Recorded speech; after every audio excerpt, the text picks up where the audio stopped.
Feliz sábado a todos. Tudo bem com vocês, irmãos? Tudo bem? Quem estava conosco ontem à noite, quando começamos a nossa série de estudos? Um número razoável de pessoas estava aqui ontem à noite, quando começamos a investigação sobre o livro de Daniel. Ficamos de investigar hoje com mais profundidade o capítulo 13 do livro do Apocalipse. Vamos entender a simbologia que aparece aqui no capítulo 13 do livro. Então, sem delongas, vamos diretamente ao texto. Abra suas Bíblias. Apocalipse, capítulo 13. Apocalipse, capítulo 13.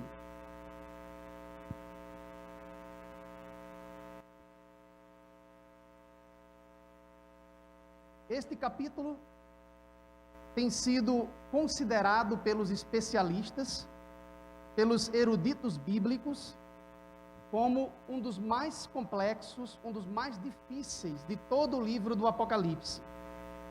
Talvez seja apenas menos complexo do que o capítulo 17, que é o que vamos investigar na parte da tarde, que é de fato uma cruz exegética, uma cruz teológica, que todo teólogo precisa carregar.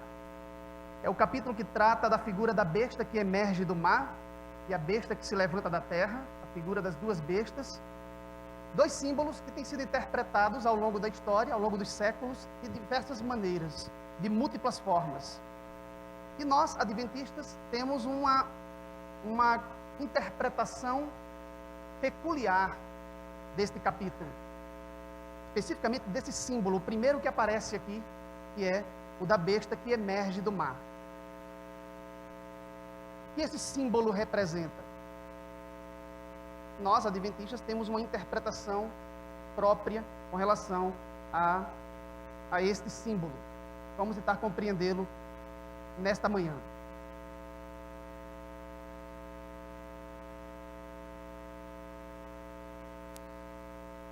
Isso é um diagrama que mostra, em síntese, o que vimos ontem à noite aqui, com relação aos símbolos proféticos do capítulo 7 do livro de Daniel.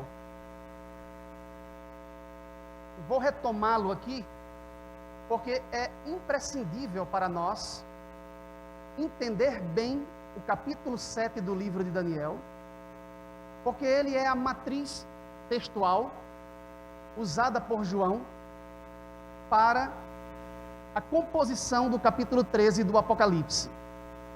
Os eruditos são unânimes neste ponto, tanto adventistas quanto não adventistas. Em que ponto?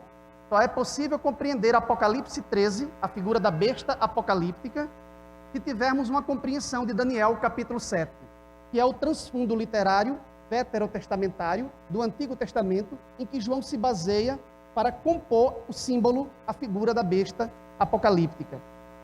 Então, para entender esse símbolo, é necessário entender profundamente o capítulo 7 do livro de Daniel. Ok? Porque o capítulo 7 do livro de Daniel são as raízes literárias para o capítulo 13 do livro do Apocalipse. O que aparece lá no capítulo 7 do livro de Daniel? A figura do leão, do urso, do leopardo e do monstro indescritível, daquele animal que tinha 10 chifres na cabeça, e a figura do chifre pequeno.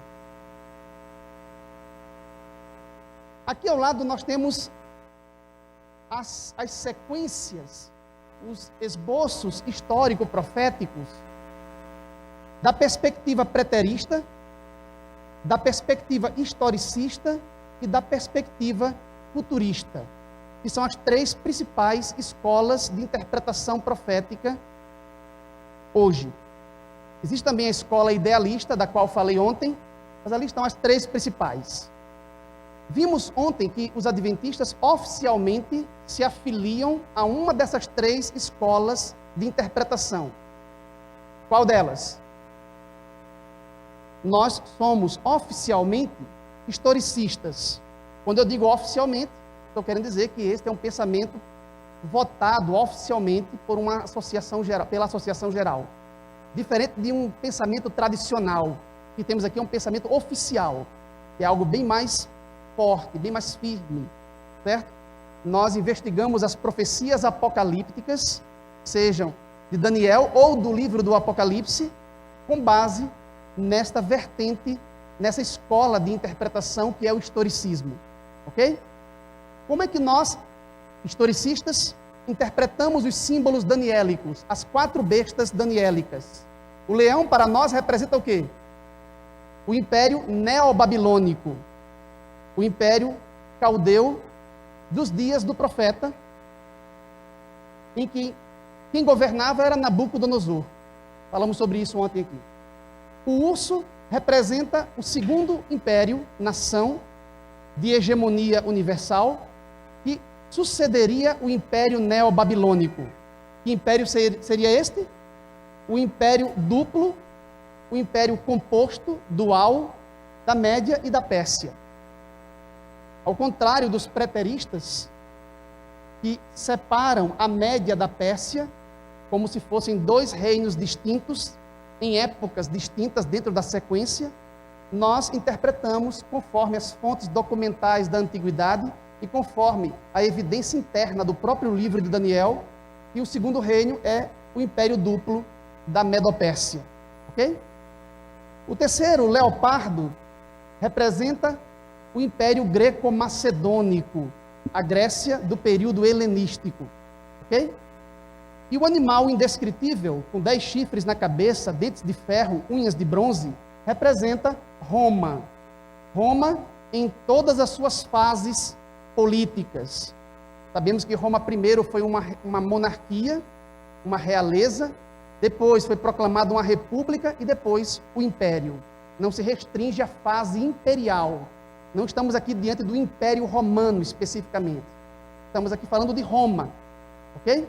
Na realidade, esses animais representam as civilizações em sua totalidade.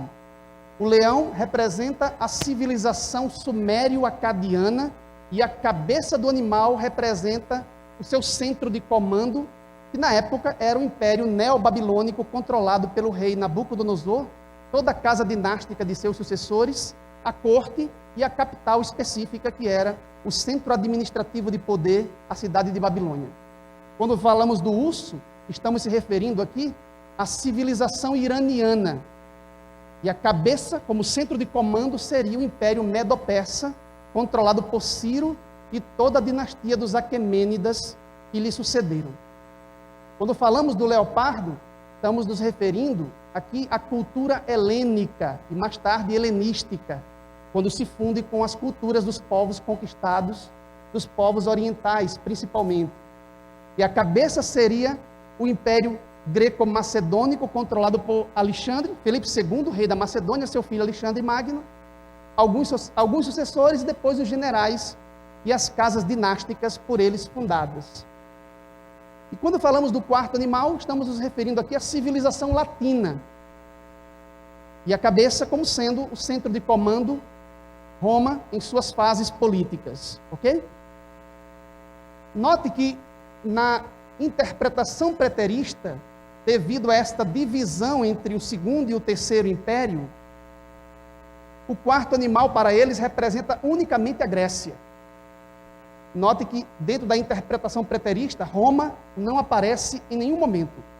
Entendemos as motivações por trás desta sequência, desta interpretação ontem à noite aqui. Como o método histórico-crítico utilizado pelos teólogos preteristas rejeita o sobrenatural devido a influências racionalistas oriundas do iluminismo, a tendência é acreditar que não existe profecia autêntica dentro do livro. Para a maioria desses intérpretes, Daniel já vive nessa época aqui, na época do chifre pequeno, que eles identificam como sendo um poder grego. Nesse caso, o 8º rei da linhagem dos Seleucidas, Antíoco IV Epífanes. Para nós, o chifre pequeno é um símbolo do papado, cujo período de supremacia começou na Idade Média e avança até a época da Revolução Francesa, no final dos tempos modernos e no início da contemporaneidade. Os futuristas nos acompanham na interpretação até Roma, Mas quando chega o chifre pequeno, eles identificam como sendo ainda uma pessoa, um indivíduo, um anticristo que se levantará no futuro. Claro que existem distinções, mas dentro de cada uma dessas vertentes, mas aí nós temos, em linhas gerais, como a maioria interpreta os símbolos, as 4 bestas daniélicas e o chifre pequeno. O que é crucial para nós adventistas aqui é defender que o chifre pequeno representa de fato o papado.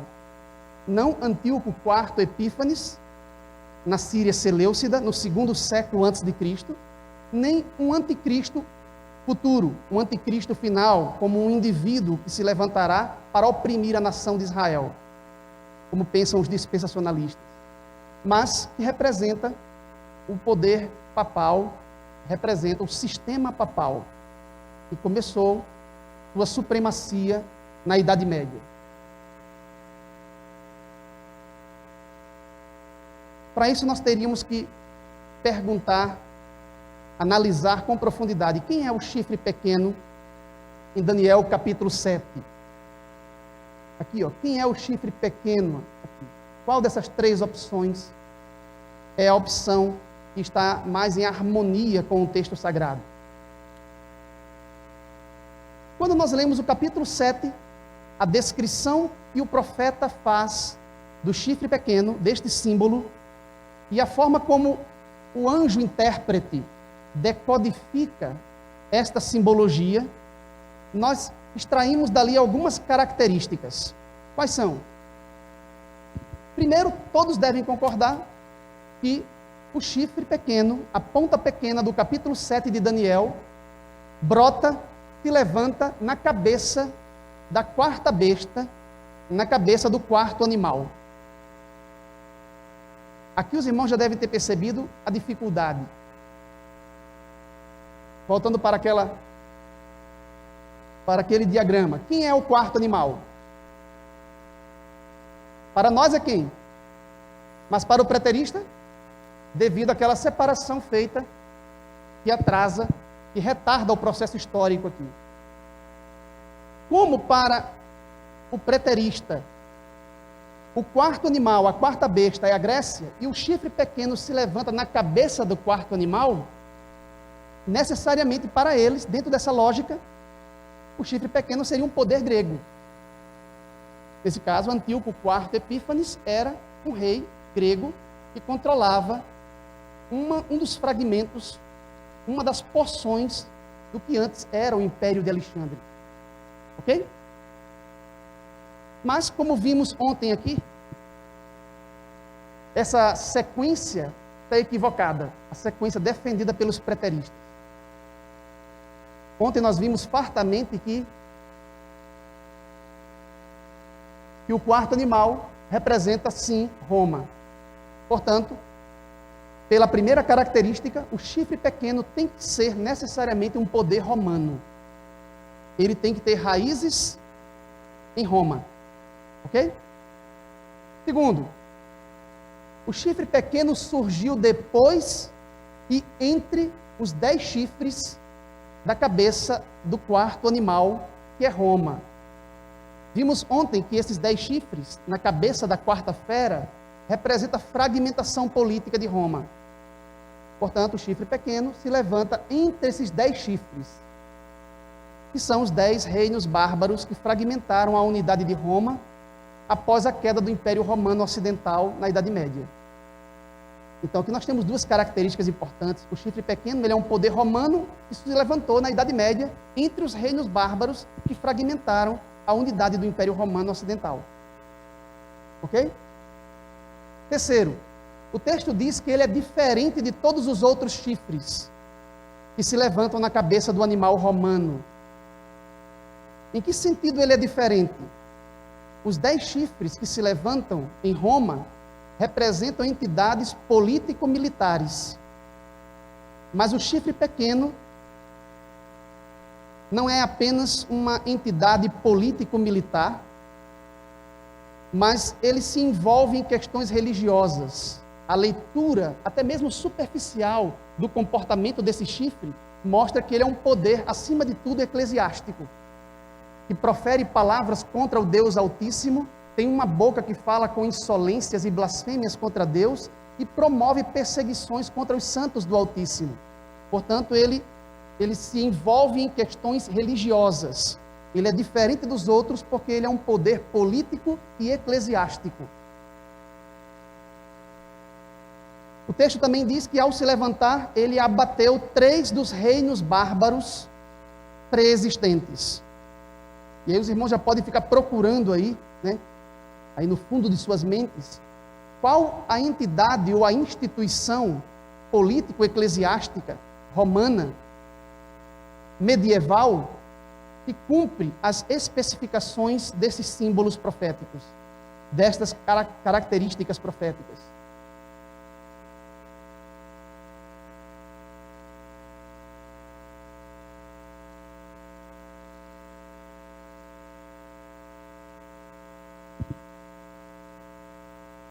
Não sei se o problema aqui é na pilha.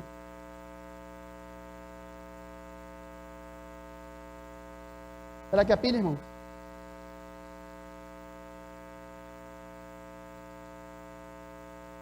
Passa aí. Porque aí a gente ganha tempo.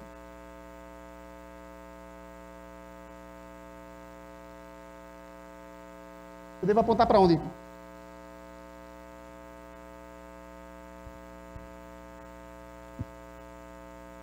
Vamos com paciência, né?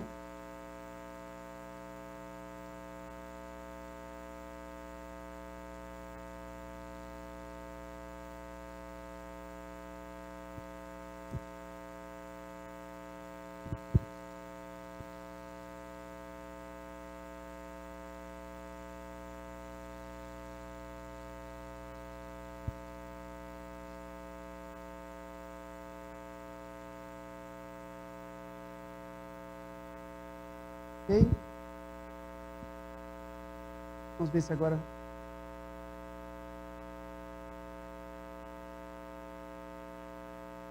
É aqui ou aí? Será que é aqui ou aí?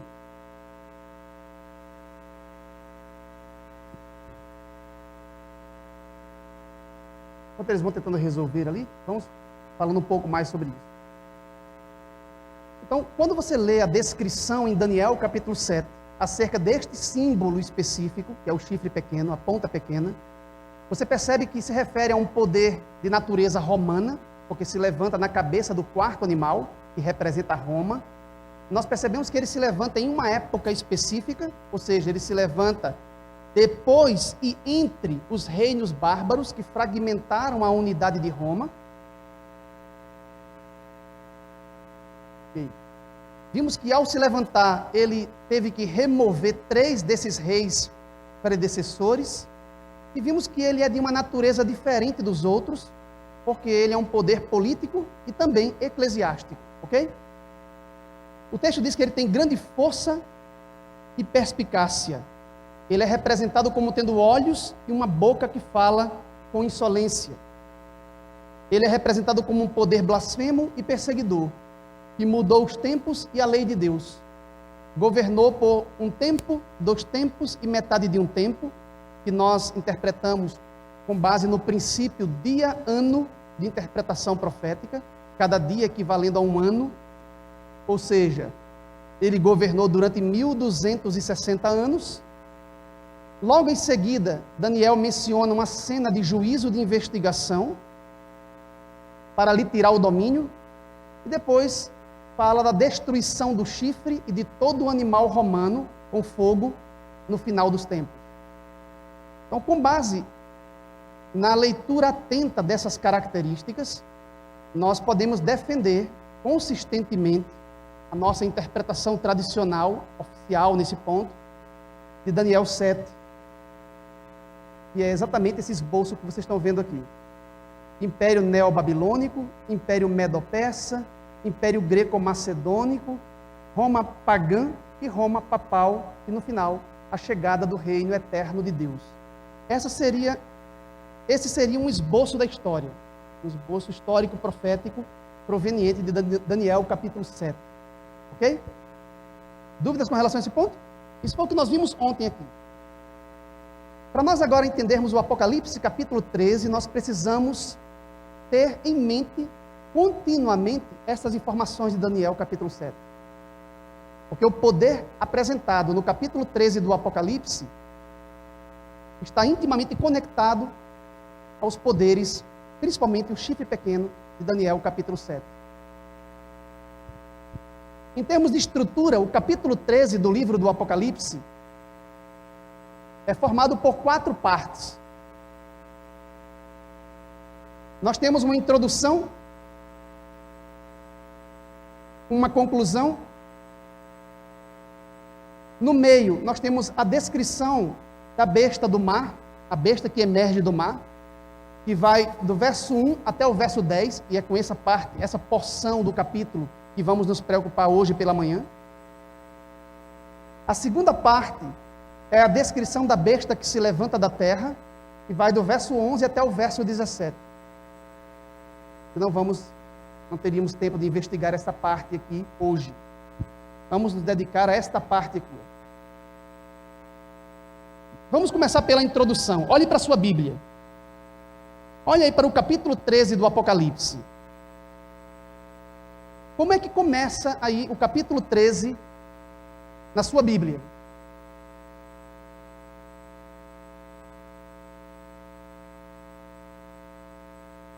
Acho que a maioria das traduções que estamos utilizando aqui começa desta forma: vi emergir do mar uma besta que tinha 10 chifres e 7 cabeças, e sobre os chifres 10 coroas, e sobre as cabeças nomes de blasfêmia. É assim que começa o capítulo 13? Algumas traduções, não sei se alguém aqui tem essa tradução, na verdade começa com a última frase do capítulo 12. Note aí acima como é que termina o capítulo 12.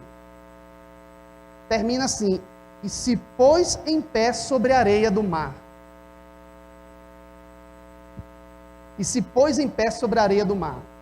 Se nós pegarmos o último verso do capítulo 12, que é o verso 17, nós teríamos aí aquele texto muito conhecido por nós, né? Irou-se o dragão contra a mulher e foi pelejar com os restantes da sua descendência, os que guardam os mandamentos de Deus e têm o testemunho de Jesus. E se pôs em pé sobre a areia do mar. Aí eu pergunto para os irmãos, quem é o sujeito desta última frase? Quem se pôs em pé sobre a areia do mar? Nas traduções que usamos, o dragão é o sujeito da oração. Mas em termos de crítica textual, um número significativo de manuscritos gregos antigos altera o sujeito desta última frase, por causa de uma única letra aqui acrescentada em grego. A palavra estate quer dizer ele se pôs em pé. Ele se pôs em pé. Ele quem? O dragão. Ele, o dragão, irou-se, ele foi pelejar e ele se pôs em pé. Os 3 verbos conectados ao mesmo sujeito. Mas um número significativo de manuscritos acrescenta esse ni, essa letra aqui, ó, e altera a pessoa, o sujeito aqui do verbo, de modo que fica, e me pus em pé sobre a areia do mar, como se fosse o vidente, João, dizendo. Porém, a evidência textual e a leitura contextual nos leva à conclusão tradicional de que o sujeito desta última frase é de fato o dragão. Não foi o vidente que se pôs em pé sobre a areia do mar para contemplar as cenas que vêm logo em seguida, do monstro que se levanta do mar. Mas foi o próprio dragão quem se pôs em pé sobre a areia do mar. Por que o dragão fez isso? Dragão que representa Satanás.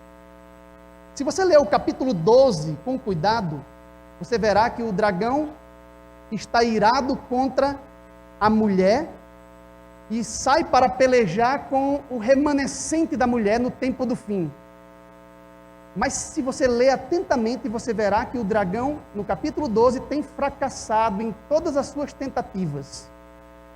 Desde o início, ele tenta devorar o menino, a criança, o filho varão da mulher que está prestes a nascer.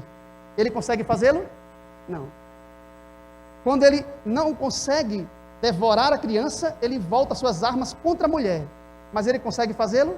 A mulher recebe as asas da águia e voa para o deserto, onde é mantida, sustentada por Deus por 1260 anos, fora da vista da serpente. Depois que esse período termina, o dragão se encontra com a mulher no deserto e lança de sua boca um rio para que ela seja destruída. Mas ele consegue? Não, porque a terra abre a sua boca, engole o rio que o dragão lança contra a mulher e a protege. Ou seja, o dragão, Satanás, é um colecionador de fracassos, de derrotas. Ele tenta de todas as maneiras e não consegue. Quando chega no verso 17, no final do capítulo, é dito: e irou-se o dragão contra a mulher e foi pelejar com os restantes, os últimos, o remanescente do tempo do fim. Ele saiu para pelejar contra o remanescente da mulher. Quem são estes? Os que guardam os mandamentos de Deus e têm o testemunho de Jesus Cristo. Mas para que ele possa destruir o remanescente da mulher, o que é que ele faz? Se põe em pé sobre a areia do mar. Para fazer o quê? Para chamar seus dois agentes, seus dois aliados. Entenda, a areia do mar é exatamente a plataforma de transição entre o mar e a terra. Do mar, o dragão invoca a besta, o monstro multicéfalo marinho. E da terra, ele invoca a segunda besta, que são os dois agentes do dragão, usados por Satanás no tempo do fim, para destruir o remanescente fiel. Esse ponto está claro para nós? Então vamos entrar diretamente no capítulo 13. O capítulo 13, a ideia central do capítulo 13 é nos apresentar o dragão e os seus dois agentes, a besta do mar e a besta da terra. Vamos agora entender a descrição feita no capítulo sobre a besta do mar. É o texto que acabamos de ler, né? Vi emergir do mar uma besta que tinha 10 chifres, 7 cabeças, sobre os chifres 10 diademas, sobre as cabeças nomes de blasfêmia. A besta que vi era semelhante a leopardo, com pés como de urso e boca como de leão. Isso lembra alguma coisa? Lembra o quê? Lembra Daniel capítulo 7, né? Lembra Daniel capítulo 7 ou não? Veja que a forma como João descreve o monstro é usando exatamente as mesmas bestas representadas por Daniel no capítulo 7 do seu livro. A besta que João viu tem porções na sua própria configuração do leão babilônico, do urso medo-persa, do leopardo greco-macedônico, tem os 10 chifres na cabeça como a quarta besta, o animal indescritível. Veja que o próprio corpo do animal reúne as características dos 4 animais de Daniel, capítulo 7. Na verdade, o que João está fazendo aqui é uma síntese em um único monstro dos 4 monstros, das 4 feras híbridas que Daniel contemplou na visão e descreveu no capítulo 7 do seu livro. João não está falando aqui de um outro poder. Ele está simplesmente pegando todos aqueles animais descritos em Daniel capítulo 7, juntando todos eles criativamente por meio da inspiração para produzir uma síntese alegórica que os representa em sua totalidade em uma única fera. Isso fica claro para nós? Sim ou não? Agora vocês vão começar a perceber uma coisa interessante. No verso 3 ele diz: então vi uma de suas cabeças como golpeada de morte. Quantas cabeças tem a besta que João viu? Quantas? 7 cabeças. Mas João viu que uma delas estava o quê? Golpeada de morte. A expressão grega usada por João é hos esphagmenen. Dá para repetir? Hos esphagmenen. Mas essa ferida mortal foi curada e toda a terra se maravilhou seguindo a besta. Por que eu estou chamando a atenção para o termo grego hos sphagmenen, como ferido de morte? Porque João utiliza essa expressão uma outra vez, dentro do livro do Apocalipse, para se referir a um outro personagem. Qual? No capítulo 5 do livro, quando João é chamado a contemplar o trono de Deus, a própria sala do trono, e ele vê Deus o Pai assentado no trono com um livro selado com 7 selos em sua mão, ele contempla que na frente, diante do trono, aparece um outro personagem para receber o livro, o único que foi considerado digno de abrir o livro. Quem era? O Cordeiro. Veja como ele descreve. Então vi no meio do trono e dos 4 seres viventes e entre os anciãos de pé um cordeiro como tendo sido morto. Qual é a expressão grega? Hos sphagmenon. Na realidade, João está falando aqui de um cordeiro como que tivesse sido morto, ou um cordeiro que de fato foi morto. Um cordeiro que de fato foi morto. Quando ele fala da cabeça da besta no capítulo 13, ele diz exatamente a mesma coisa, usando a mesma fraseologia na língua grega original. Quando diz, vi uma de suas cabeças ferida mortalmente, ou seja, abatida até a morte. A cabeça da besta que estava atuando na história, quando João viu, foi de fato morta, assim como o cordeiro, que também tinha sido morto. Claro esse ponto? O paralelo não para aqui, vamos mais em frente.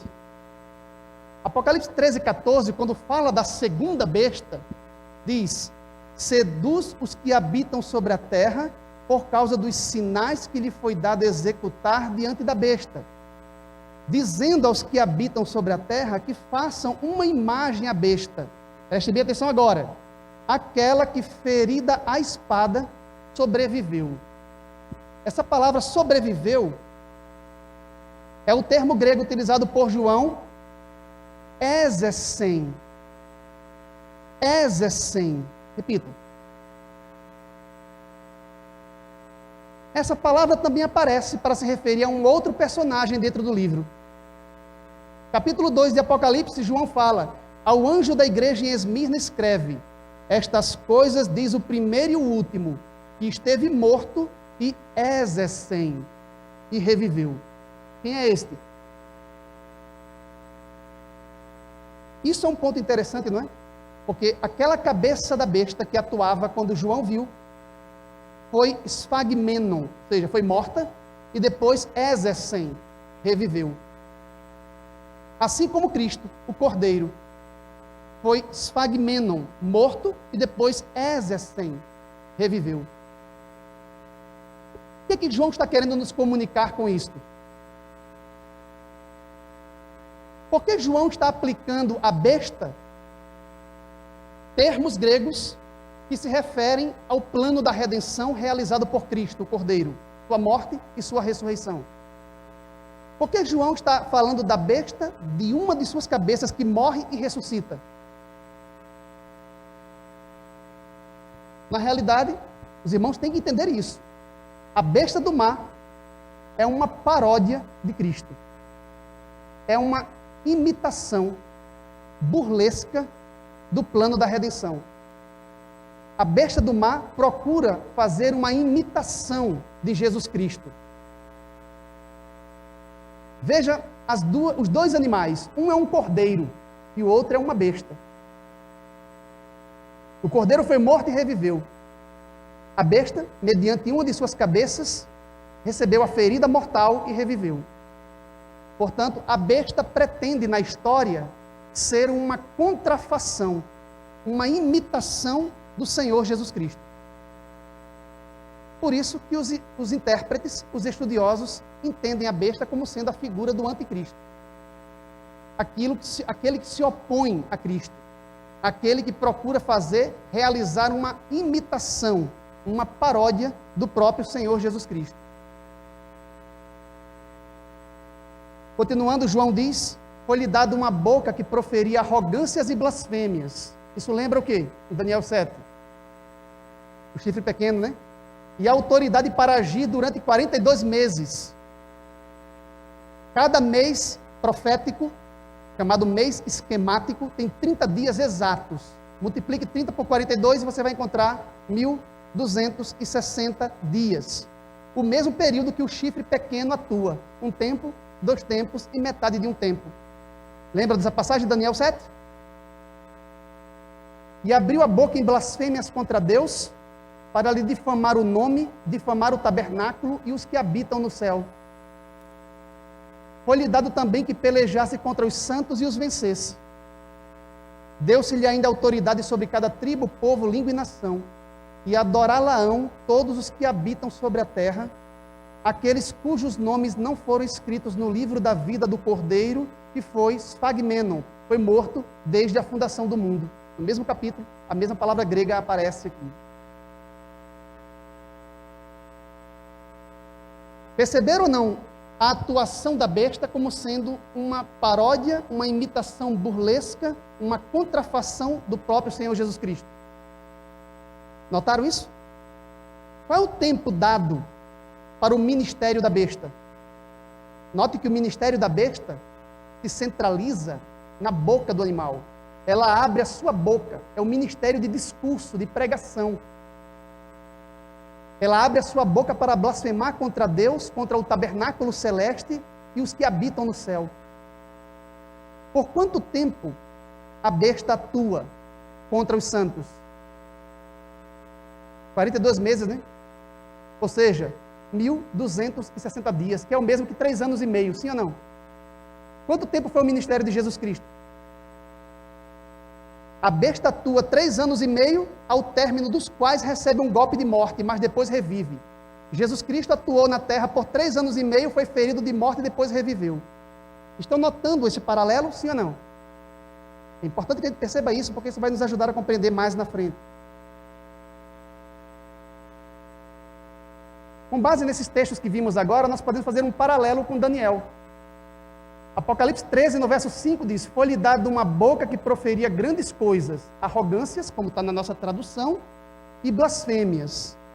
Essa conjunção "e", aqui, ó, não necessariamente é aditiva. Está acrescentando algo a mais. Porque nas nossas traduções dá a impressão de que são 2 coisas, né? De que ela tem uma boca para proferir 2 coisas, arrogâncias e blasfêmias. Mas a conjunção aqui tem um sentido apositivo. É um aposto aqui, como se estivesse explicando o que vem logo, o que foi dito antes. A tradução melhor seria uma boca que profere arrogâncias, isto é, blasfêmias. E foi-lhe dada autoridade para agir 42 meses. Agora compare com Daniel 7, verso 8 e o verso 25.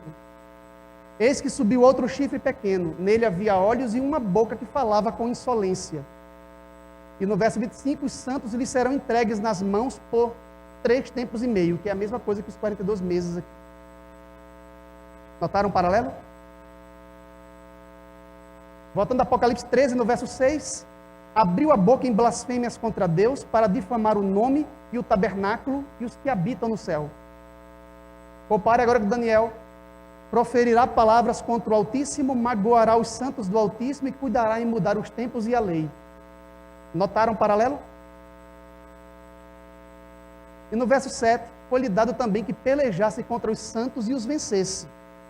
Mas em Daniel 7, 21 diz: e eis que o chifre fazia guerra contra os santos e prevalecia contra eles. Estamos ou não estamos falando aqui do mesmo poder? São tantos links linguísticos, tantas conexões na própria fraseologia do texto sagrado, que não tem como restar dúvida de que estamos falando aqui do mesmo poder. O poder representado pelo chifre pequeno, em Daniel 7, é agora representado no capítulo 13 do Apocalipse. Então a besta do capítulo 13, no mínimo envolve o chifre pequeno de Daniel 7. Que para nós representa o quê? O papado. Ok? Está claro esse ponto? Fazendo aí uma síntese, a besta do mar pregou e agiu por 42 meses, 3 anos e meio. Sim ou não? Foi ferida de morte e reviveu. recebeu poder, trono e grande autoridade da parte do dragão, atraiu adoração universal, porque quando a besta revive, né, todas as pessoas da terra vão ficar maravilhadas diante dela e vão segui-la. Interessante a expressão, porque ali diz: todos os que habitam sobre a terra adorá-la-ão. Todos os que habitam sobre a terra. Essa expressão, os habitantes da terra, dentro do livro do Apocalipse, é um termo técnico que aparece diversas vezes para se referir exclusivamente aos ímpios. Todas as vezes que os santos são representados no livro do Apocalipse, eles nunca são chamados de os habitantes da terra. São chamados os que habitam no céu. Embora estejamos fisicamente na terra, nós somos os habitantes do céu. Nós, segundo Paulo, já nos assentamos nos lugares celestiais na pessoa de nosso representante, Jesus Cristo. Quando a besta abre a sua boca para blasfemar contra Deus, o texto diz que ela blasfema contra 3 coisas. Para blasfemar o seu nome, o seu tabernáculo, que é o seu santuário celeste, e os que habitam no céu. Quem são estes? Não são os anjos. É uma referência aos santos do Altíssimo, contra quem a besta investe toda a sua autoridade, todo o seu poder de perseguição. No final, recebe autoridade sobre toda tribo, povo e nação. Olhando para essas características aqui, vocês veem ou não veem aí uma paródia, uma imitação do ministério de Jesus Cristo? Sim ou não? João está colocando sobre a besta as características da obra redentora de Cristo, mas como um contraste, como uma contraposição, como uma imitação, como uma contrafação. Porque a besta, como anticristo, é a contrafação de Jesus Cristo. E o dragão que invocou a besta do mar é uma contrafação de quem? De Deus o Pai. O dragão concede à besta, seu filho, trono, poder e autoridade. Mas quem foi que concedeu a Jesus Cristo o trono, o poder e a autoridade? Deus o Pai, né? Dentro do Apocalipse, o dragão é uma contrafação, uma paródia, uma imitação burlesca de Deus o Pai. Enquanto que a besta do mar é uma paródia, uma contrafação de Jesus Cristo, Deus o Filho. E aquela besta que se levanta da terra?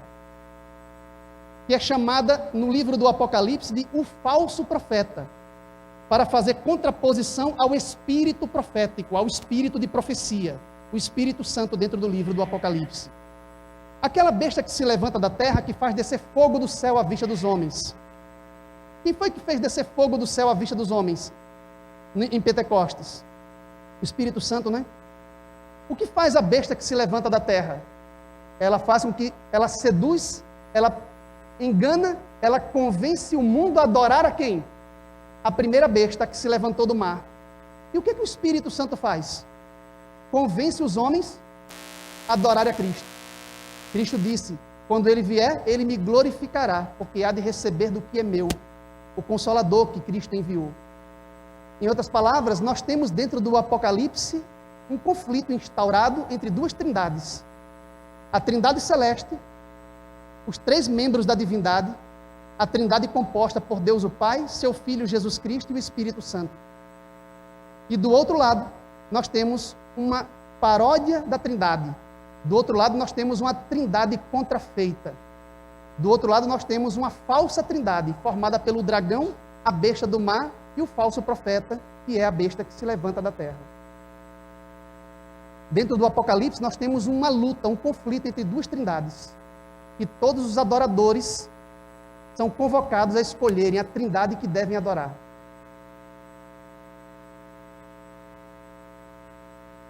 Nós temos aí a paródia da trindade, o dragão falsificando Deus o Pai, a besta do mar, uma falsificação de Jesus Cristo, e a besta da terra, uma falsificação do Espírito Santo. O que a besta do mar simboliza? Eu vou ler aqui um trecho, um tanto grande, de Ellen White, do Grande Conflito, página 439. que é um texto muito importante para nós adventistas, com relação à identificação histórica do símbolo da besta. Para qual entidade histórica, real, o símbolo aponta? Ela diz, no capítulo 13, do 1 ao 10, descreve-se a besta semelhante ao leopardo, a qual o dragão deu seu poder, seu trono e grande poderio. Este símbolo, como a maioria dos protestantes tem crido, isso na época de Ellen White, porque de lá para cá o pensamento da maioria dos protestantes vai numa outra direção, até mesmo devido à mudança do método de investigação e da escola interpretativa. Representa quem? O papado, que se sucedeu no poder, trono e poderio, uma vez mantidos pelo antigo Império Romano. Note que Ellen White não está falando aqui de indivíduos, ela não está se referindo ao Papa especificamente. Ela está dizendo que se refere a um sistema, o papado. Esta profecia, que é quase idêntica à descrição do chifre pequeno de Daniel 7, refere-se inquestionavelmente ao papado. Claro ou não? Claro, né? Só que aí nós, agora, nos encontramos com um problema. Ellen White identifica a besta semelhante a leopardo, a besta que se levanta do mar, no capítulo 13 do Apocalipse, com o papado, que é representado em Daniel 7 pelo chifre pequeno. Ok? A questão é, o sistema papal representa toda a besta, o monstro com as 7 cabeças e os 10 chifres, ou o sistema papal é apenas uma de suas cabeças, uma das 7?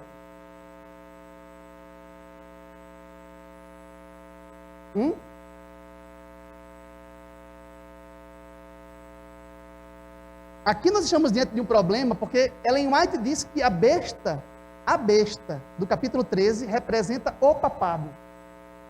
Mas quando você lê o texto do Apocalipse 13, ali está falando de uma das cabeças que atua hegemonicamente contra os santos por 42 meses proféticos, ao término dos quais recebe a ferida mortal. Não é isso? Sim ou não? O problema é que as pessoas leem os textos e muitas vezes não continuam, né, os próximos parágrafos. Né? Imediatamente abaixo do parágrafo que lemos do grande conflito, Ellen White continua dizendo: e diz o profeta, vi uma de suas cabeças como ferida de morte. Os 42 meses são o mesmo que tempo, tempos e metade de um tempo, 3 anos e meio ou 1260 dias de Daniel 7, tempo durante o qual o poder papal deveria oprimir o povo de Deus. Este período começou com a supremacia do papado no ano 538 de nossa era e terminou em 1798. Você contar, vai dar 1260 anos exatos. Nessa ocasião, 1798, o Papa foi aprisionado pelo exército francês e o poder papal recebeu a chaga mortal, cumprindo-se a predição. Quem foi que recebeu a chaga mortal aqui? Mas segundo a profecia de Apocalipse, capítulo 13, quem recebeu a chaga mortal? Uma de suas cabeças ferida de morte. Mas aí entra a questão, a linguagem é fluida aqui. Dizer acerca de um animal com 7 cabeças, e uma de suas cabeças foi ferida, é ou não é a mesma coisa que dizer que a besta foi ferida? E ou não? Ora, se a besta foi ferida em uma parte do seu corpo, e ainda mais uma parte significativa, como é uma de suas cabeças, é a mesma coisa que dizer que a besta, como um todo, foi ferida. E ou não? O que se fala acerca de uma das cabeças da besta, se fala acerca da própria besta. Entenda esse princípio, porque à tarde eu vou desenvolvê-lo amplamente. Então esse ponto tem que ficar claro para nós. O que se diz acerca de uma cabeça, qualquer uma dentre as 7, que diz acerca da própria besta. Porque a besta atua na história mediante duas cabeças. A cabeça que está governando o animal, mantendo-o vivo na história, em determinado período, é a própria besta, sim ou não? Mesmo que as outras estejam desativadas. Quer porque já tenham tido seu protagonismo histórico ou porque ainda terão. Mas a cabeça que atua naquele momento histórico representa a besta em sua totalidade. Então, tudo que é dito acerca da cabeça da besta que governa é dito acerca da própria besta em seu dado instante histórico. Isso está claro? Mas o inverso necessariamente não é verdadeiro. Nem tudo que se diz acerca da besta como um todo se diz acerca de uma cabeça específica. Mas tudo que se diz acerca de uma cabeça específica se diz acerca da besta como um todo. Agora. Ficou claro? Ficou claro esse ponto? Tudo que se diz acerca da cabeça que governa naquele momento se diz da besta. Porque a cabeça do momento é o que mantém o animal vivo na história, enquanto as outras cabeças estão desativadas, historicamente. Mas o que se diz da besta como um todo, não necessariamente se diz acerca de uma cabeça. Pode-se dizer acerca de qualquer uma das 7. Sim ou não? Por exemplo, quando a cabeça foi ferida de morte, a besta como um todo foi morta? Porque uma outra cabeça assumiu a hegemonia. Não é verdade? Mas aquela cabeça foi ferida de morte. Então estou falando algo específico acerca de uma cabeça dentre as 7, que não necessariamente repercute sobre todo o animal. Ok? Mas quando eu falo acerca do animal, eu tenho que distinguir aqui, para que eu não possa confundir os detalhes do capítulo 17 na parte da tarde. Eu vou desenvolver isso mais amplamente lá na frente. Se não ficou claro, vai ficar à medida que a gente for estudando esse tema. Para nós entendermos o texto de Ellen White aqui, nós temos que entender o seguinte: quando João viu a besta se levantando do mar e atuando contra os santos do Altíssimo por 42 meses, João, na realidade, estava vendo a besta como um todo, mas só uma cabeça estava naquele momento governando o animal. Que cabeça era esta? O sistema papal, que atuou 42 meses e recebeu o golpe de morte. Ok? Aquela cabeça, no momento da visão, representava a besta em sua totalidade. Fazia perviver o animal na história. Claro esse ponto para nós? Então aí chegamos à resposta à questão. A besta é apenas um chifre pequeno?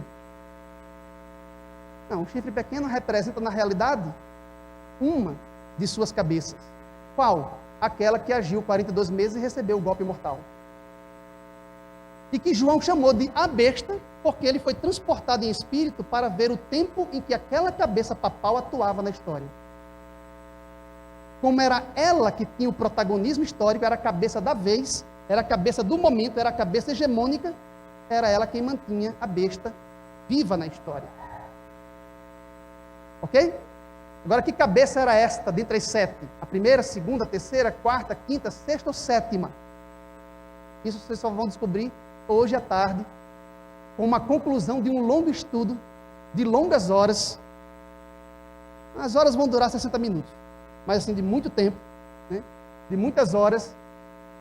Acho que vamos ter que trabalhar em tempo profético hoje à tarde para ver tudo isso aqui no único sábado. Eu venho investigando esse tema, irmãos, há 25 anos. Então eu não tenho condições de, em 25 minutos, em 25 horas, passar todo esse conteúdo aqui. Mas eu vou tentar ficar com os irmãos à tarde o máximo de tempo para a gente poder compreender esse assunto aqui. A besta é apenas o chifre pequeno? Já temos resposta, né? Não, né? Só basta reler a descrição da besta.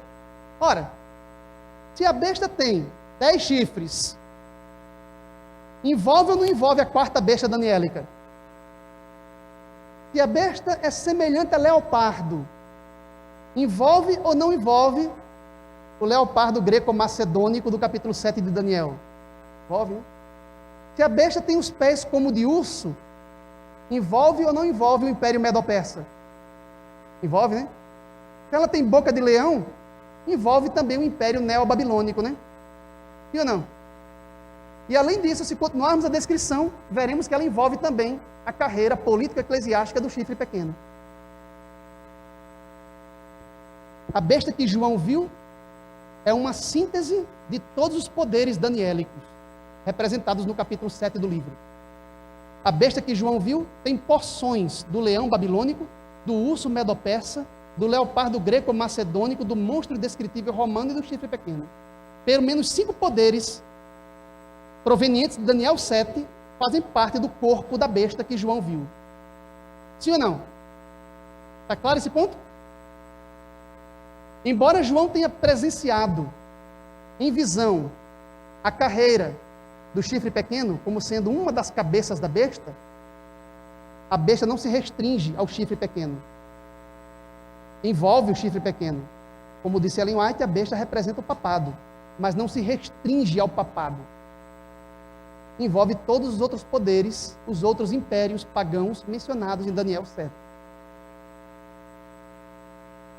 Na realidade, a besta é a síntese alegórica de todos os impérios pagãos que se levantaram contra Deus ao longo da trajetória histórica para blasfemar o nome do Altíssimo e perseguir, oprimir o seu povo na terra. A besta é uma figura composta, um único monstro para representar todas as forças malignas que se levantam ao longo da história deste mundo caído para oprimir o povo de Deus. Alguém pode dizer, e os outros países que não tiveram uma direcionalidade hegemônica na história, fazem parte do animal? Fazem. As cabeças do animal são os poderes hegemônicos, podemos dizer assim. Eu vou demonstrar isso na parte da tarde. Mas o animal como um todo envolve todas as nações que se levantaram neste mundo caído em que vivemos, para blasfemar o nome de Deus e oprimir o seu povo. E o Brasil está envolvido no corpo da besta? Tá. E a Alemanha de Hitler? E a Itália do fascismo, de Mussolini? E outros poderes perseguidores, como o stalinismo comunista na União Soviética e outras potências que se levantaram? Todas elas fazem parte do corpo do animal, podendo ou não agir como uma das cabeças da besta. Quais são os poderes representados pelas cabeças? Veremos na parte da tarde. Mas fica claro aqui que a besta é o poder que há no mundo social. É o poder que emana desse mundo caído em que vivemos e que se opõe à trajetória divina e o reino de Deus na história.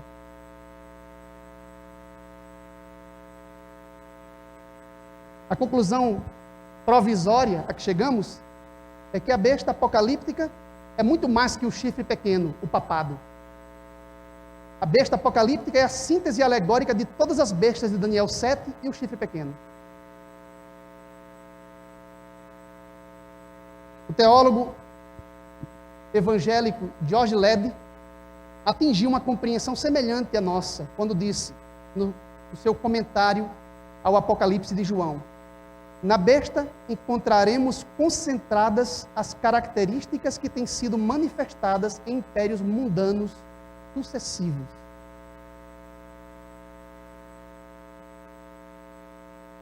O comentário da Universidade Pontifícia Urbaniana de Roma, o comentário católico, atingiu uma compreensão também semelhante à nossa aqui. A fera representa o conjunto dos fastuosos e armados impérios terrenos, desde Nero até o fim do mundo. Para nós só erra aqui, né? Porque não é desde Nero, vem desde a Babilônia, lá da época de Daniel, né? Mas vai até o fim do mundo.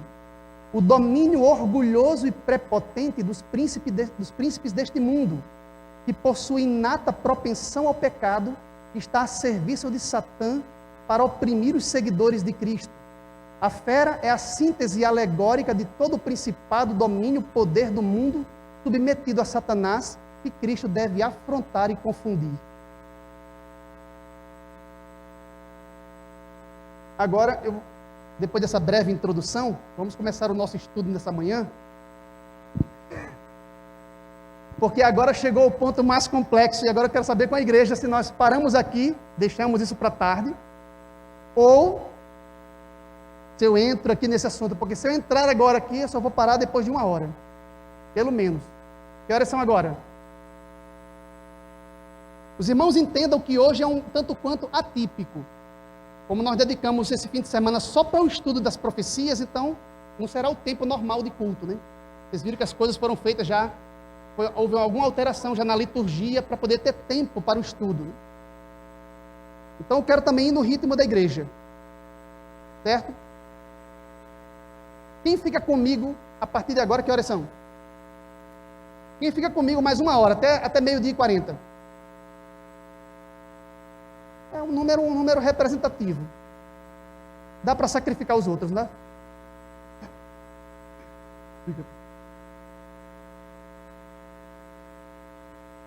Pretendia na tarde voltar às 16 horas. Mas eu pretendo voltar às 16. Pode vir às 15.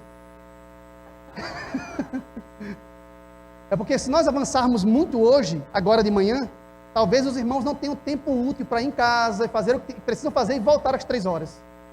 E se nós começarmos às 16, a gente compensa 1 hora a mais lá na frente. Aí fica quem puder. Mas lembrando que aquele que perseverar até o fim...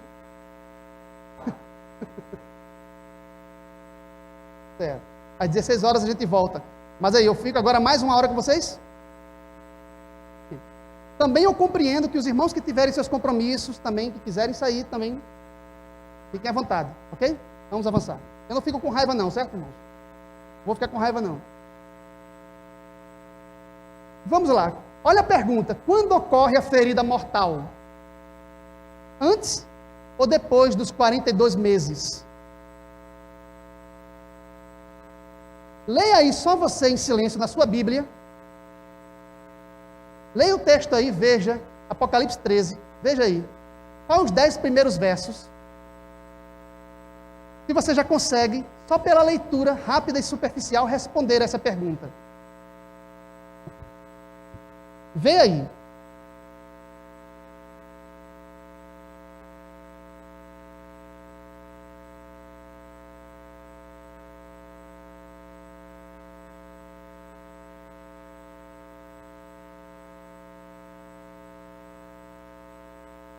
Vê se você consegue responder a pergunta.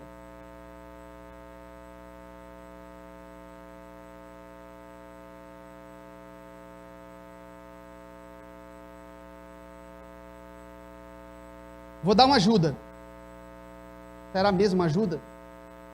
O verso 3, João diz: então vi uma de suas cabeças ferida de morte, mas a ferida mortal foi curada, toda a terra se maravilhou seguindo a besta.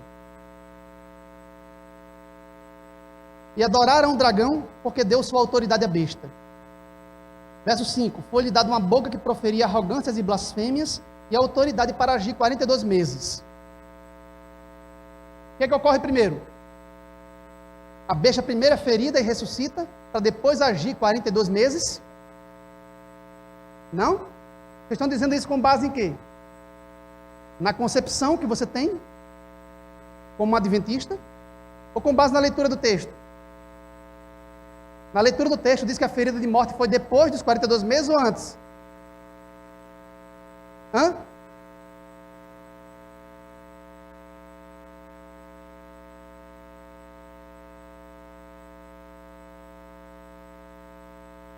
Verso 3. Então vi uma de suas cabeças golpeada de morte, mas a ferida mortal foi curada, e toda a terra se maravilhou seguindo a besta. No verso 5, foi-lhe dada uma boca que proferia arrogâncias e blasfêmias e autoridade para agir durante 42 meses. É uma questão física, a localização física aqui. O que é que vem primeiro? A ferida e a ressurreição e depois os 42 meses, né? Quando você ler o texto, como se fosse um contínuo. Se o texto estiver seguindo aqui uma ordem, uma sequência, então primeiro ocorre a ferida, a ressurreição e depois os 42 meses. Mas é assim que os adventistas aceitam? Não, esse é um pensamento futurista, né? Inclusive tem alguns adventistas que pensam diferente do pensamento majoritário da denominação, que tem ensinado por aí que a besta ainda vai atuar esses 42 meses esses 1260 dias no futuro. Mas esse não é o pensamento majoritário da igreja. Por que esse não é o pensamento majoritário da igreja? Porque os estudos técnicos da igreja demonstraram que esse texto não está seguindo uma ordem, uma sequência. A técnica literária usada por João é a técnica de ideias paralelas. Ele faz uma síntese, depois ele volta para desenvolver. Ele não está avançando no tempo. E é isso que vamos entender agora com mais profundidade. Eita.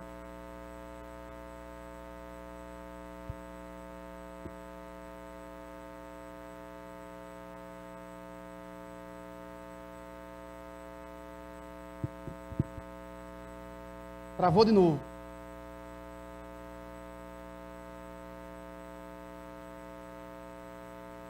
E agora? É lá ou aqui? Guardar um pouco. Enquanto isso, eu vou explicando, né? Qual foi a técnica usada por João para compor, a técnica literária usada por João para compor esse capítulo?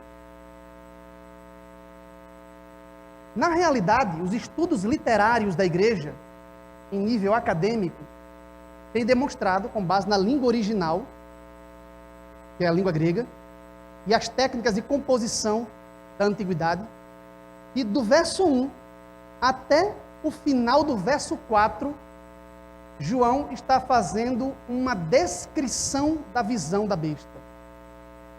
Ele está apenas descrevendo a besta. E do verso 5 até o verso 10 é a interpretação. Ou seja, do verso 5 até o verso 10, João vai estar retomando tudo o que ele já falou no primeiro bloco. Só que ele está agora desenvolvendo e explicando.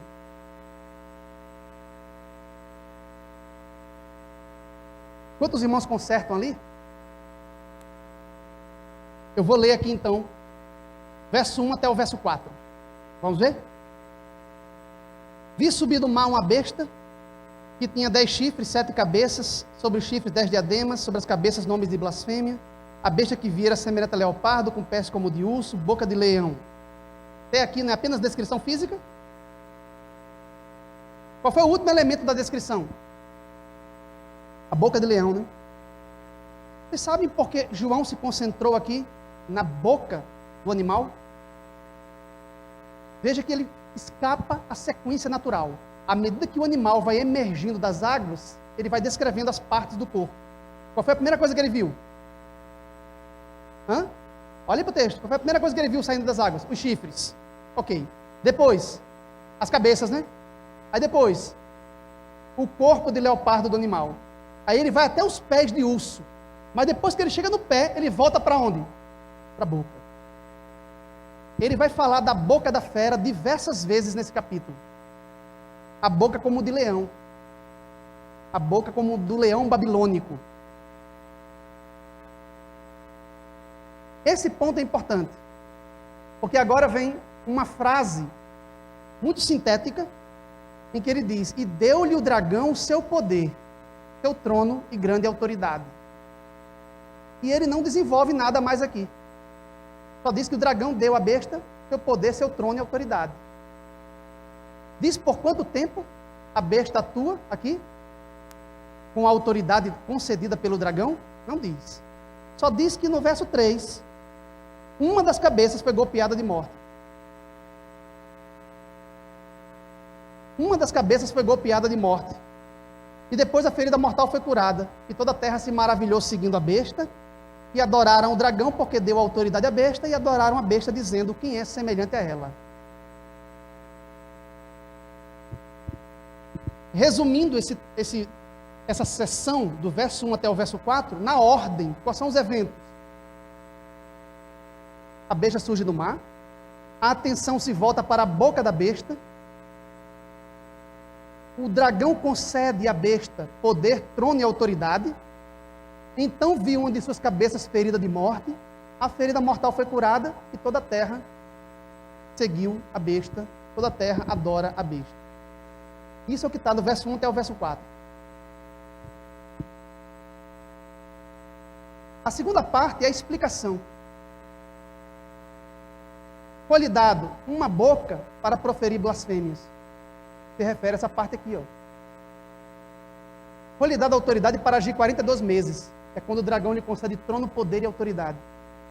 Não menciona a ferida mortal, mas fala que a besta tem autoridade sobre as nações, tribo, língua e povo, e todos adoram a besta.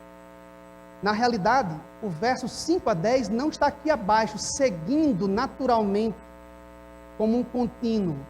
Os versos, tudo que está dos versos 5 a 10 está paralelo. É uma explicação da descrição dada no primeiro bloco. Entenderam isso? É um pouco complicado essa parte, mas é importante entender isso aqui. Porque isso vai nos ajudar a situar o tempo em que ocorreu a ferida mortal. Se foi antes ou depois dos 42 meses. Olhando para o primeiro bloco.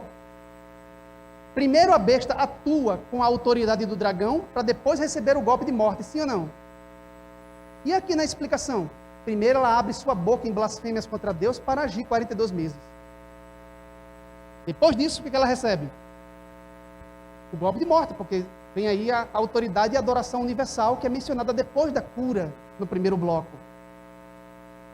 Vamos tentar organizar isso melhor. Ei. De novo. Está difícil, viu? Opa, voltou. Vamos lá.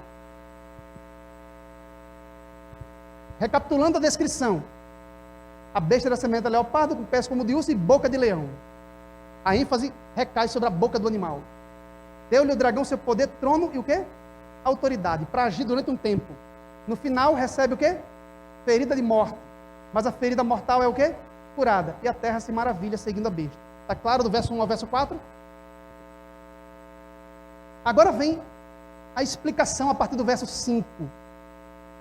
Foi-lhe dada uma boca. Amém. Foi-lhe dada uma boca que proferia arrogâncias e blasfêmias.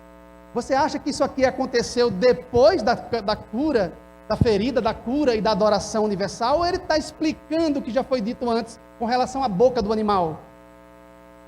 E ele usa a mesma palavra grega, stoma, para se referir à boca do animal. O termo grego que ele usou acima, para desenvolver.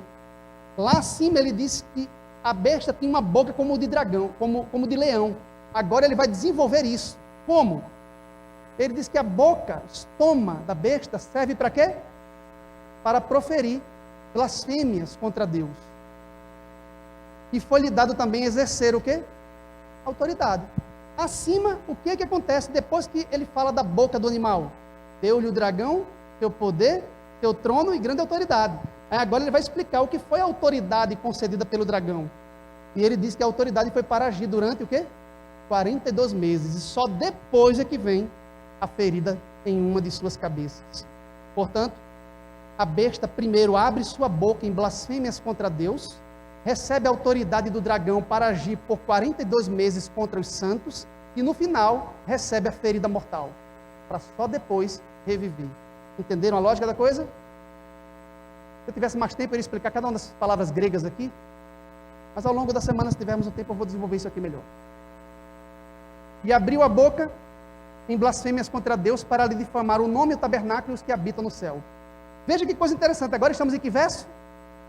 Mas no verso 5, ele já tinha falado da boca e da autoridade por 42 meses. Agora vai falar da boca novamente. Você acha que ele está falando da boca da besta depois desses 42 meses? Não. Ele agora vai desenvolver a primeira parte do verso 5 e vai desenvolver profundamente a segunda parte do verso 5. É uma técnica muito interessante que João usa. Ele diz, abriu a boca em blasfêmias contra Deus para difamar três coisas: o nome sagrado de Deus, o santuário celestial onde ele habita e os que habitam no céu, que são os santos, embora morem na terra. E no final, no início do verso 7, ele diz que foi-lhe dado que pelejasse contra os santos e os vencesse, que é o mesmo que agir por 42 meses. O que é a atuação da besta por 42 meses? É pelejar contra os santos e vencê-los. O que é receber da parte do dragão uma boca blasfema? É difamar o nome de Deus, o tabernáculo, o santuário e os que habitam no céu. João está costurando com termos gregos o que ele falou antes. Ele lança camadas de informação e depois desdobra, desenvolve. Ele não está avançando no tempo. Ele está retomando os itens anteriores e desenvolvendo explicativamente dentro da interpretação, da seção da interpretação. Aí vem o final do verso 7, em que ele diz: deu-se-lhe ainda, isso agora depois dos 42 meses, consequentemente já recebeu a ferida, deu-se-lhe ainda, ou seja, mais uma vez, autoridade sobre tribo, povo, língua e nação. Isso aqui é a cura da ferida. E ele diz: e adorá-la-ão todos os que habitam sobre a terra, aqueles cujos nomes não foram escritos no livro da vida do Cordeiro, que foi morto desde a fundação do mundo. Você precisa prestar atenção nisso aqui, ó. O que acontece depois que a besta ressuscita? Aquela cabeça que foi ferida reaparece no cenário histórico. O que acontece? Todos os que habitam sobre a terra, aqueles cujos nomes não foram escritos no livro da vida do Cordeiro, que foi morto antes da fundação do mundo. Eu tenho fé em Deus que eu vou conseguir terminar esse. Os irmãos ficam mexendo, é? Ou é sozinho assim do nada? Ex nihilo, do nada. Ok. Já avancei? Ok. Por que essa expressão aqui é importante? Ó? Depois que ocorre a cura, adorá-la-ão todos os moradores da terra, aqueles cujos nomes não foram escritos no livro da vida. Porque essa mesma frase, do mesmo jeito no grego, vai aparecer no capítulo 17. Quando fala de uma besta que era, já não é, mas aparecerá. E quando ela aparecer, todos os moradores da terra, cujos nomes não foram escritos no livro da vida do Cordeiro, que foi morto desde a fundação do mundo, adorá-la-ão. Isso faz o link do capítulo 13 com o capítulo 17. Esse link tem que ser respeitado, porque é exatamente a mesma fraseologia grega usada por João. O que nós entendemos aqui é que nesse momento em que a ferida, a chaga mortal se fecha, em que a cabeça se recupera, leva o mundo inteiro à perdição por meio da adoração universal, por meio da idolatria universal à besta. E aí aparece a expressão: adorá-la-ão todos os que habitam sobre a terra, cujos nomes não foram escritos no livro da vida. Você vai dar uma olhadinha bem rapidinho aí no capítulo 17, só nesse verso, para já ficar aí um gancho para mais tarde a gente desenvolver isso. Já estou caminhando para o final, viu, gente? Capítulo 17, versículo 8.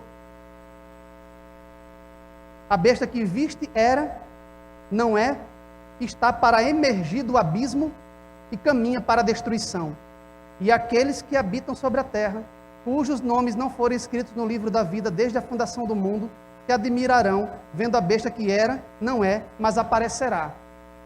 É ou não é uma clara referência à cura da ferida do capítulo 13?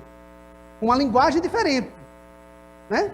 Porque lá no capítulo 13 fala de uma besta que atua hegemonicamente 42 meses. Depois recebe um golpe de morte, fica ferida de morte. Depois ela reaparece. Quando reaparece, adorá-la-ão todos os que habitam sobre a terra, aqueles cujos nomes não foram escritos no livro da vida do Cordeiro. É assim? Quando chega no capítulo 17, fala de uma besta que era, já não é, mas reaparecerá. E quando reaparece, adorá-la-ão todos os que habitam sobre a terra, aqueles cujos nomes não foram. Perceberam o link? Perceberam a conexão? Se refere às mesmas fases. Todo intérprete, independente das conclusões de aplicação histórica, tem que entender a tese central do capítulo 13 de Apocalipse. E a tese central é: a besta, o poder ante Deus, passa por 3 fases em sua história. Em uma fase, ela é blasfema e perseguidora, tem autoridade e age contra os santos por 42 meses. Em uma outra fase, ela está o quê? Em estado de postergação, ferida de morte. E numa outra fase, ela emerge do abismo, ela reaparece, levando o mundo à perdição por meio da idolatria universal. Se essas 3 fases da história da besta não for compreendida no capítulo 13, você não compreende o capítulo 17. Porque o capítulo 17 foi construído para retomar e desenvolver o que está no capítulo 13. E uma parte específica do capítulo 13 será explicada mais na frente. O que foi a ferida e o que representa a sua cura. 13, verso 9 e 10, de forma poética, que agora ele muda a prosa para o estilo de poesia, no grego. João diz, se alguém tem ouvidos, ouça. Isso só aparece na mensagem às 7 igrejas, no final da mensagem às 7 igrejas. Só é retomado aqui, no capítulo 13. Se alguém leva para cativeiro vai. Se alguém matar a espada, é necessário que seja morto a espada. Ele está querendo dizer o quê acerca da besta? Que assim como a besta é um poder opressor que leva os santos para o cativeiro e mata a espada, o seu destino é o quê? Exatamente a mesma coisa. Haverá retribuição, reta retribuição, princípio lex talionis na mesma medida. Ou seja, assim como ela leva para cativeiro e mata a espada, é necessário que ela seja levada a cativeiro e morta a espada. Isso se cumpriu quando? Quando a besta recebeu a ferida mortal. Aqui está a perseverança e a fidelidade dos santos. Aí termina o bloco, porque a partir do verso 11 é a descrição da besta que se levanta da terra. Né? Quando fala da besta que se levanta da terra, no verso 12 diz, exerce toda a autoridade da primeira besta. A segunda exerce toda a autoridade da primeira em sua presença. Faz com que a terra e os seus habitantes adorem a primeira besta, cuja ferida mortal fora curada. Quem recebeu a ferida mortal foi a besta ou foi aquela cabeça? Uma de suas cabeças, como disse João. Mas, se uma das cabeças da besta foi ferida, e a que tem principal protagonismo, a besta foi ferida. Não é a mesma coisa? Okay. Então os irmãos entenderam bem o princípio, né? Verso 14. Ainda falando da segunda besta, seduz os que habitam sobre a terra, por causa dos sinais que lhe foi dado executar diante da besta, dizendo aos que habitam sobre a terra que façam imagem à besta, que recebeu a ferida de espada e sobreviveu. Note que na visão não tinha sido dito que a ferida foi feita com espada. Não é? Na descrição da visão, só diz que ela foi ferida de morte, mas não diz que foi uma ferida à espada. Mas agora é dito que a ferida foi feita à espada. Que dentro do livro do Apocalipse é um símbolo para o quê? Para o juízo divino. E que se concretiza historicamente por meios militares. Ou seja, esse poder chegaria ao seu término, ou seja, ocorreria uma queda de sua supremacia por meios militares. Que nós sabemos que aconteceu em 27 de fevereiro de 1798, quando o general Berthier, a mando do Diretório Revolucionário Francês, invadiu a Itália com o seu exército, levou o Papa Pio VI para o cativeiro na França, onde foi morto a espada no ano seguinte. E aí, representa a queda do papado, a época da Revolução na França. E o capítulo 13 termina com esse ponto extremamente enigmático, acerca do número da besta, que é número de homem. O número é o quê? 666. Durante muito tempo a igreja entendia que o número da besta deveria ser entendido com base em um cálculo dos números equivalentes às letras de um alfabeto latino, grego ou hebraico. Uma técnica usada pelos antigos judeus chamada gematria. O número seria gemátrico aqui. Você pegaria as letras e os seus equivalentes numéricos. E aí fizeram-se vários cálculos, vicárivos filidei, vicárivos generalis de imperes, lativos rex sacerdos, lateinos e outros mais, para dar 666, uns números que supostamente estariam na tiara do Papa e assim por diante. Hoje nós sabemos que o número não é gemátrico. O número da besta é um símbolo, como todos os números no Apocalipse. Que símbolo é esse? Na realidade não é 666, é 6, 6, 6 em tríplice repetição para fins enfáticos. Uma vez que os antigos judeus não tinham o adjetivo em forma superlativa como nós temos, eles repetiam às vezes o adjetivo 3 vezes para fins enfáticos. Como o canto dos serafins diante do Deus eterno, santo, santo, santo.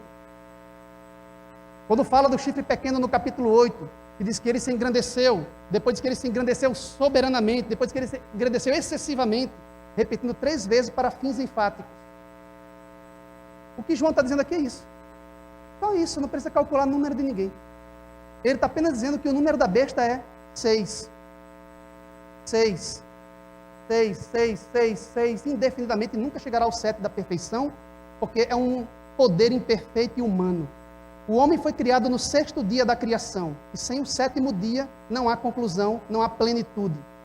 Assim, esse poder que quer adoração universal, ele sempre será um número de homem.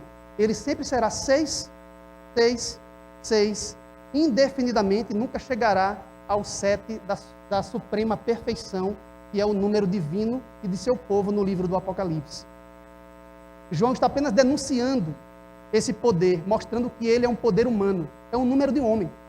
Não de um homem indivíduo, é número de homem, da humanidade caída e imperfeita, sem o sábado do 7º dia, que conclui a criação divina. E aí eu termino colocando aqui uma pedra, um marco para o estudo de hoje à tarde. Eu termino, seria muito presunção, né? Dizer que terminamos tanta coisa que há nesse capítulo, mas a tese central, que todo mundo tem que sair daqui sabendo, se esquecer de todos os detalhes, lembre-se disso. Como já preparou a caneta ali. Apocalipse 13 fala da besta em 3 fases históricas. Primeira fase da besta, persegue os santos por 42 meses. Nessa fase, a besta era perseguidora. Ok? Vai de 538 da era cristã até 1798. Na segunda fase de sua história, na segunda etapa histórica da vida da besta, cessa a perseguição. Por quê? Porque ela recebe a ferida mortal. Quanto tempo ela fica ferida? Não. Quanto tempo ela fica ferida? 42 meses é o quanto tempo ela atua perseguindo. Apocalipse 13 não fala nada, só diz que ela foi ferida e reviveu. O lapso de tempo entre a ferida e o reviver é o capítulo 17 que vai desenvolver. Não o capítulo 13. E a terceira fase, última, ela volta, ela retorna, ela volta a perseguir. Por meio do quê? Da cura. No tocante à primeira fase, eu posso dizer que a besta era. No tocante à segunda fase, eu posso dizer que ela já não é. E no tocante à terceira fase, eu posso dizer que ela aparecerá? Sim ou não? Quando eu digo que a besta era, eu não estou dizendo que ela existia. Quando eu digo que ela não é, eu não estou dizendo que ela deixou de existir. Eu estou dizendo que ela era alguma coisa. E que agora ela já não é mais, embora ela exista. E que ela voltará a ser o que era. E o que é isso?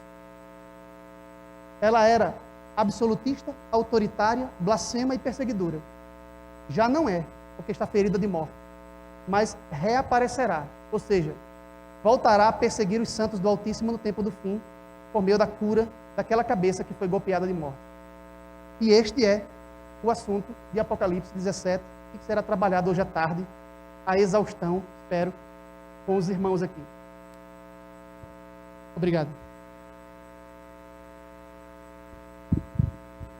Pergunto à igreja: valeu a pena fazer o sacrifício de estar aqui? Então vamos fazer a seguinte negociação. Nós vamos retornar às